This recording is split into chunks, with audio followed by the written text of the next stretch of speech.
Ravensbrück camp, known as Hell on Earth for Women, was a concentration camp during the Holocaust. It gained notoriety for the extreme suffering and high mortality rates endured for its female prisoners. Remarkably, some of the individuals responsible for the torment were also women, and one of the most notorious supervisor was Dorothea Binz, who was just 19 years old at the time. Ravensbrück was the largest women's concentration camp in Nazi Germany, detaining over 120,000 from the various parts of Europe. The inmates consisted of political opponents of the Hitler regime from Germany as well as women deemed undesirable by the Nazis, including Jews, prostitutes, and homeless individuals. Sadly, at least 30,000 prisoners lost their lives within the camp, with causes of death ranging from hangings and gas chambers to malnutrition, disease, and overwork. Dorothea Binz was born in March 16, 1920 in Templin, Germany.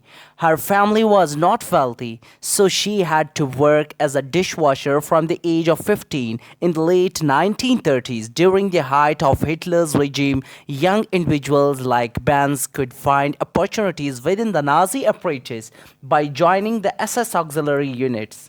These units had two main categories, SS Helferinnen and SS Kriegshelferinnen. The former included signalwomen while the latter encompassed employees of various wartime services. The female supervisors in Nazi concentration camps belonged to SS Gergashelferinnen, where applicants could join as young as 17.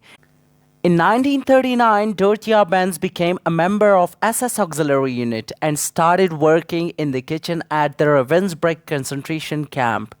Within just 1 month, she was appointed as a concentration camp supervisor. This marked the beginning of her involvement in the horrors of the camp. During World War II, Dorothea Binz served as a warden at Ravensbrück, working under the ruthless oversight of individuals such as Emma Zimmer and Maria Mundel. She was in charge of the Panel Isolation Camp, a place where many prisoners met their end. By 1943, she had risen to the position of Deputy Chief Warden with authority over 10 of thousands of prisoners. Survivors of Ravensbrück remember Dorothea Binz for her extreme cruelty. She personally decided to fates of prisoners, determining who would live and who would die. She was notorious for using physical violence, including whips, sticks, and belts. Often with the strength of a strong man, Dorothea Binz played an active role in various war crimes committed at Ravensbrück. Approximately 3,500 women from SS auxiliary units served in Nazi concentration camps. Some of these camps were exclusively dedicated to imprisoning and exterminating female prisoners, while others had specialized branches for women, typically staffed for women as well. It's important to note that not all women in Germany during this time were cruel, and some SS supervisors left their position after witnessing the horrific condition within the camps. In Ravensbrück, Dorothea Binz had a relationship with an SS operator named Edmund Brenning. Disturbingly, they would watch women being beaten during their romantic walks around the camp. Their relationship continued until 1944 when Brenning was transferred to another concentration camp. His fate remains unknown, but some German documents classify him as missing, suggesting he might have escaped Germany after the war. As the US and British forces advanced, the decision was made to relocate the prisoners from Ravensbrück to different areas. These forced marches, known as the death marches, subjected the prisoner to even more suffering.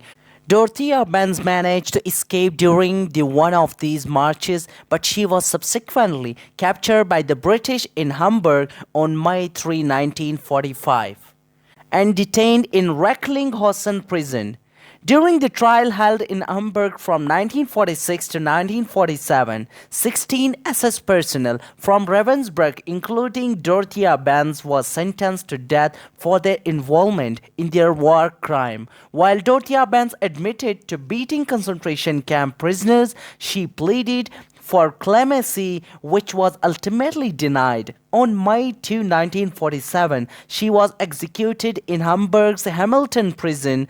Today, a national memorial complex stands on the former site of Ravensbrück concentration camp, preserving authentic objects from that time, including the commandant's office and prisoner cell. This memorial served as a somber reminder of the suffering and atrocities committed during the Holocaust at Ravensbrück.